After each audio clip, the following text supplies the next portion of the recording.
Should you be buying a 10-year-old BMW 5 Series? Specifically a 530D like this one that my friend bought, and it's kind of an interesting car. There's a few reasons why you might want to, why you might not, some common issues. So let's talk about all of that, starting with a tour around the car. Now, because this is the 530D, that means that it is a 3-litre diesel under the hood. It's an inline 6 with a relatively small turbo packed in down the side. It also has 245 horsepower and 540 Newton meters of torque, aka plenty, and is mated to an 8-speed automatic ZF transmission. It's rear-wheel drive, although you could have got it with xDrive, their all-wheel drive system, and so depending on what you want to get, it can either be rear-wheel drive or all-wheel drive. In terms of the sort of money you need to part to get one of these, well, it depends on the spec level, the engine, and the mileage.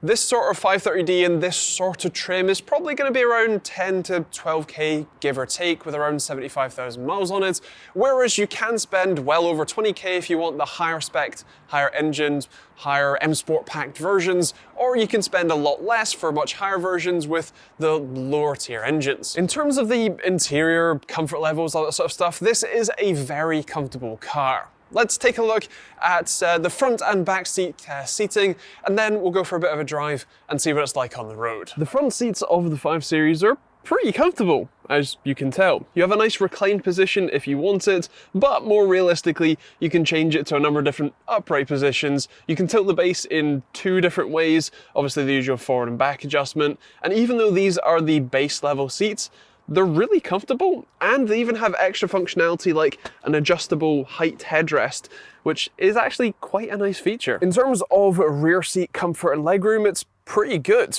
I've adjusted the front seat to be where I would sit if I was there, and I have plenty of room. I'm 6 foot tall and reasonably proportioned, and so yeah, plenty of sort of knee room. My only concern would be that if I'm sitting upright, my hair does rub on the roofline since it's the saloon as opposed to the estate, and so that might be a little annoying. It means I might sort of slump in my seat if this was a longer journey.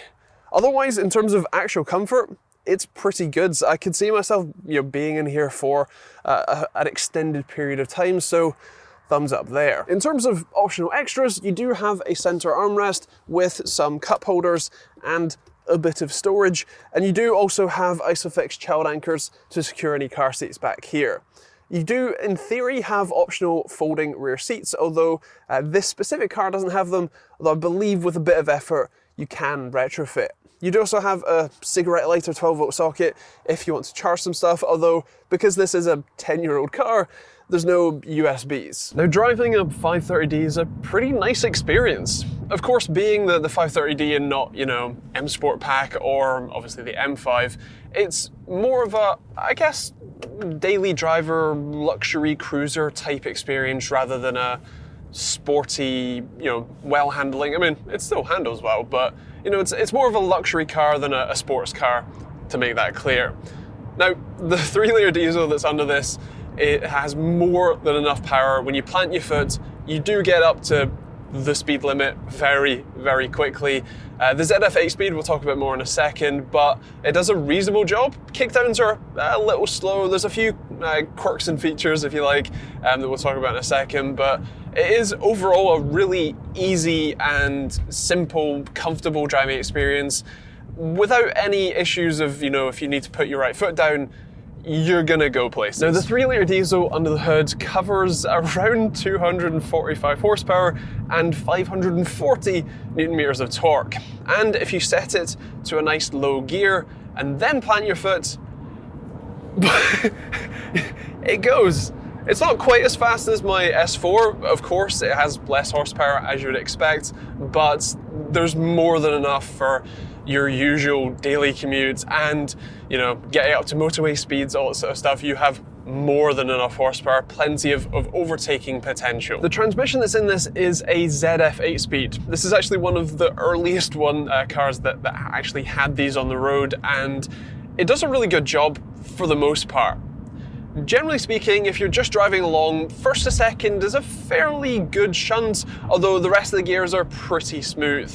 When you go to plant your foot, if it decides that it needs to change down, it can be a little slow to react and have a bit more of a sort of lurch to get down into those gears. If you use the manual kick down button under the accelerator, then it's the same story. It can take a little while. Whereas if you pre-select the gears using the very interesting and what looks weird but ends up feeling pretty normal, pretty sensible, well designed for your hand shifter, then it's a lot more of a smoother operation. In terms of the brakes, despite these being single or dual piston fronts and sliding calipers, they bite pretty well. You really don't have much problem with modularity or with just sheer outright braking force.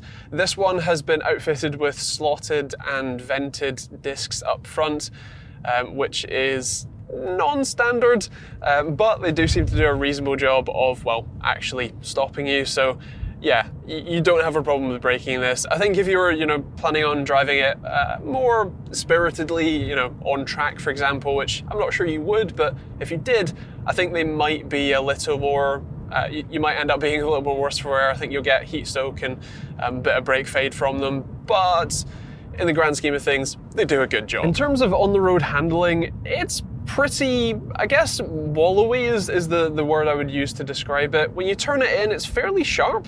That can be changed by the alignment, which this car technically needs, but you do feel quite a lot of body roll. You don't get all that much feeling through the steering wheel, at least by comparison. It's electric power steering, which is also pretty light as well. You do still get some feedback, which is good, but you don't quite feel the grit and grain of the road as much as I do in my, say, S4.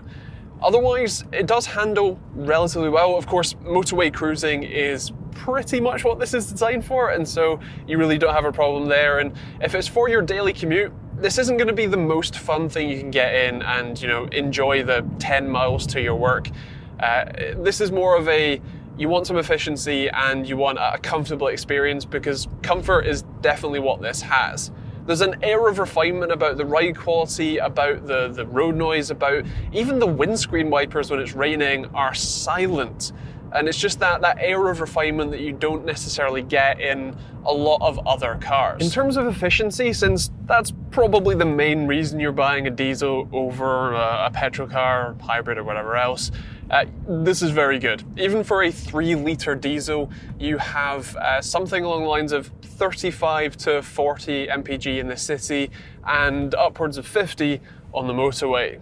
And of course, if you have a heavy right foot, that does go down a bit, but the fact that you can still do hundreds and hundreds of miles on a single tank of petrol or fuel diesel is a very impressive feat, especially from someone coming from a 3-litre petrol that can't always. If for whatever kind of crazy reason you decide that 245 horsepower isn't enough for you, you can get this remapped pretty easily and pretty cheaply. You're looking at anywhere between 300 and 330 horsepower, which is more than enough for the road. It's certainly more than enough to get you into or out of a sticky situation, even on the motorway, and it's fairly cheap to do, relatively. It's generally pretty simple, and you can also have it be technically more efficient, although let's face it, if you're the sort of person who wants to remap a car, you're probably also the sort of person who wants to plant your right foot.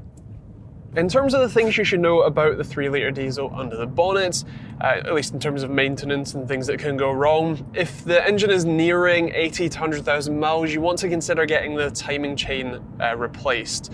It's at the rear of the engine, which does make it difficult and may or may not be an engine out job, which can get expensive, but that can be the difference between you having an engine and, well, you not.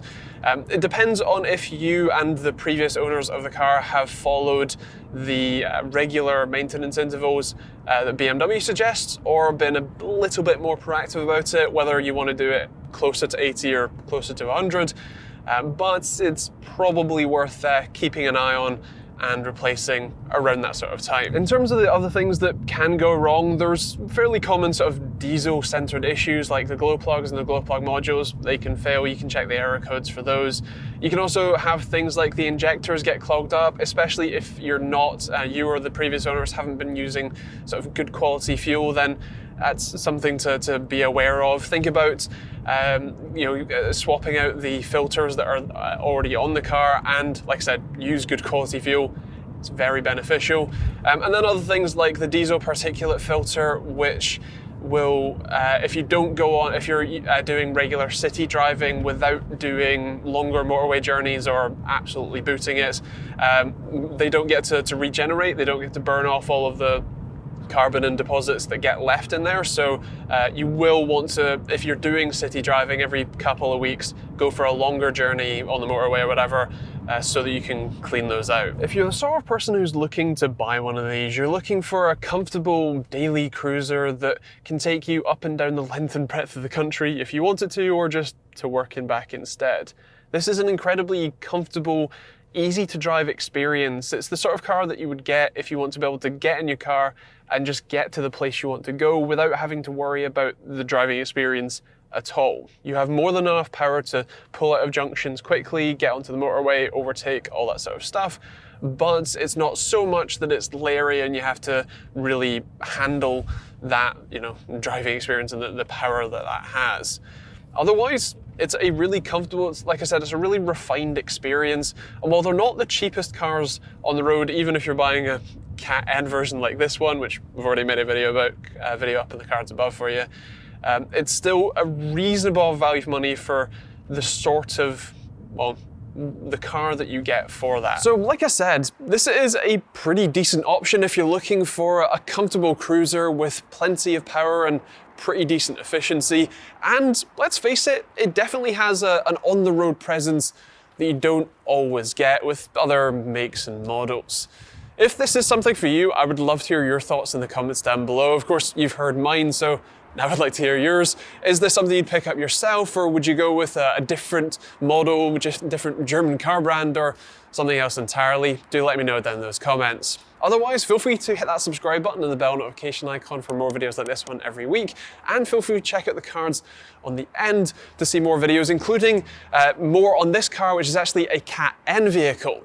So if you're interested, feel free to check that out. Otherwise, there are some links in the description you can check out if you want to support the channel, some affiliate links and that sort of stuff.